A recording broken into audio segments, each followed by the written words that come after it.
Hello everyone and welcome. Today we're going to be talking about changing your strings. Do you need to do it? Should you do it? Do you even want to do it? There's a lot of different factors that go in. Are you gigging regularly? Are you looking for that warm, worn-in tone like Eddie Van Halen did when he boiled his strings? Or are you looking for that crisp, bright attack that you get by changing your strings every show? Different strokes for different folks, but we're going to talk about the pros, the cons, the benefits, and the drawbacks of such things, and just plain old differences. So, does it affect your tone? Does it affect your sustain, the intonation, the output or the gain pushing the front of the amp, the tension, or the feel? All of these things come into play, and with these A-B direct comparisons, we get a little bit of insight into that. I'm playing my Ernie Ball Music Man Steve Morse model with Ernie Ball 10 through 46s on both the old and the new. The old strings are about 3 months old, averaging 2 to 3 hours a day, every day, of wearing in, especially on the low end. You'll hear that low, warm, thuddy attack. And let's give a listen to some clean sounds. But first, a word of note. I am using identical settings for the clean, overdrive, crunch, and lead tones. There's a little bit of jumping around. I didn't really have the template when we were doing the old strings, so you might see the amp block highlighted on tone, and then the ideal page for the new strings. Just a word of note, so that we can have a little bit of true A-Bing action. Let's check out those clean tones.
I don't know about you, but the stark differences are very apparent on that low end, especially from old strings to new strings.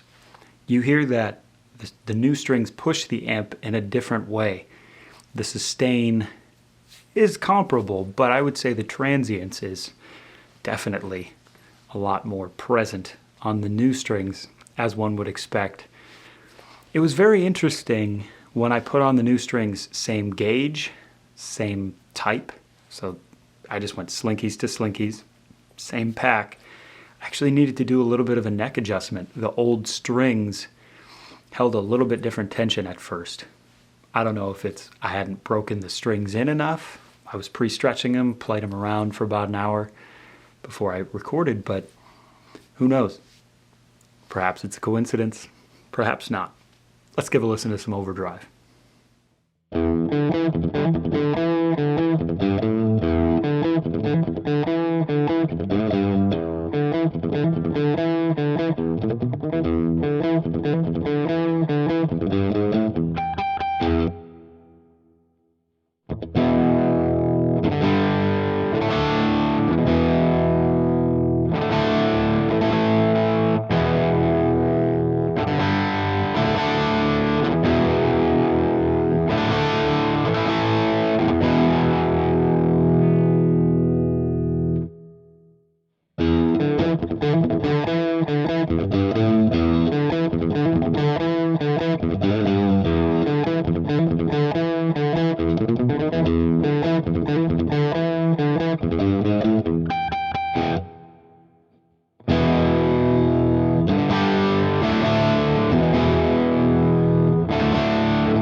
I think that speaks for itself.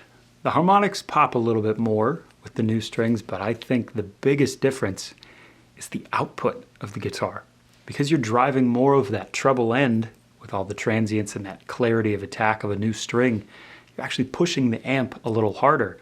And it seems like there's more gain when in fact there isn't.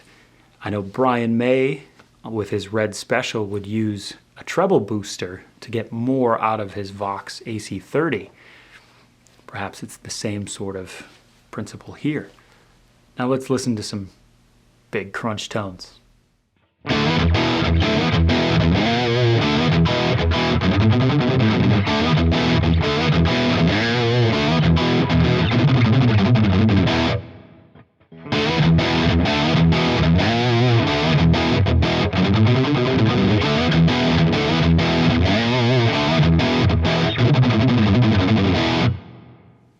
Now the differences may be less apparent in this example, but I do think that there's a little bit more top-end snap to that crunch.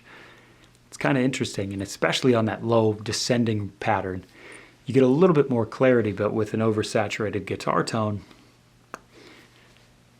you could probably just dial up your treble or your presence knob a little bit on the amp and get that clarity back. Now let's hear the lead tone.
The sustain. I was leaning in harder on those new strings just because I was hearing and getting so much residual sustain from those new strings. Now mind you, I'm not playing out of a guitar cab in the room. I'm playing with speaker monitors and the Fractal Axe-Fx 3. So that symbiotic feedback of sustain is not quite present or activated. And those new strings really bring out the sustain on the amp. Maybe that's the more high end. I'm not really sure, but it was very apparent to me, and it was also very cool to hear the entire range of the guitar from that low G all the way up to high 24th fret E. As you can see, I don't have a 24th fret on this guitar, so that little lick before the big melody, it's a little wonky. But you could hear the entire range of the guitar and hear the clarity in those lows and low mids really pop out, and really a nice selling point for anyone looking to affect their tone. They stay in tune better once they're pre-stretched in.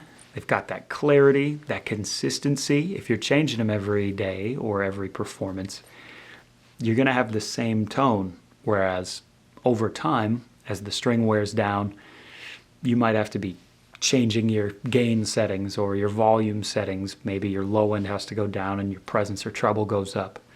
Who knows?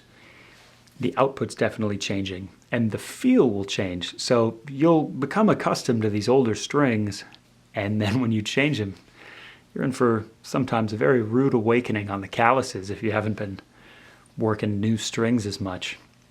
And like I said before, there was this oddity that I don't know if I've experienced a lot. I have experienced it before with the tension changing. I always play 10 through 46 Slinkies on that guitar, and those really old worn-in strings, maybe they had slightly less mass, more mass, I don't know. But there was definitely a neck adjustment that needed to be done only once I put the new strings on there. I hope this has been enlightening for you. I hope you've enjoyed this, and maybe it's convinced you to change strings or pull an Eddie Van Halen and boil them in some water and get that nice warm brown sound tone. Thanks for watching. We'll see you next time.